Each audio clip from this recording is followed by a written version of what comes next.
छत्रपती शिवाजी महाराज स्मारक प्रतिष्ठान शिवस्मारक सोलापूर आयोजित पूर्व भागात शनिवारी घुमणार शिवचरित्राचा जागर। सोलापुरात प्रथमच तेलुगू भाषेत शिवचरित्र ऐकण्याची सुवर्ण संधी। छत्रपती शिवाजी महाराजांच्या शिवराज्याभिषेक दिनानिमित्त आयोजित भव्य व्याख्यान सोहळा। सुप्रसिद्ध तेलुगू अभिनेते, साहित्यिक, आध्यात्मिक चिंतक व व्याख्याते तनिकेला भरणी यांचे प्रेरणादायी व्याख्यान। विषय शिवचरित्र, प्रेरणा, पराक्रम आणि राष्ट्र निर्माण।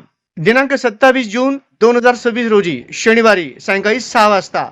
स्थळ Padmavati convention, Akkalkot road, MIDC, Solapur. Chhatrapati Shri Shivaji महाराजांच्या जीवनातील अद्भुत पराक्रम, स्वराज्याची प्रेरणा आणि हिंदवी स्वराज्याचा गौरवशाली इतिहास तेलुगू भाषेत अनुभवण्याची ही अनोखी संधी। सर्व शिवप्रेमी, धर्मप्रेमी व तेलुगू भाषिक बांधवांनी मोठ्या संख्येने उपस्थित राहून कार्यक्रमाची शोभा वाढवावी। जय शिवराय। मोठ्या संख्येने उपस्थित रहा।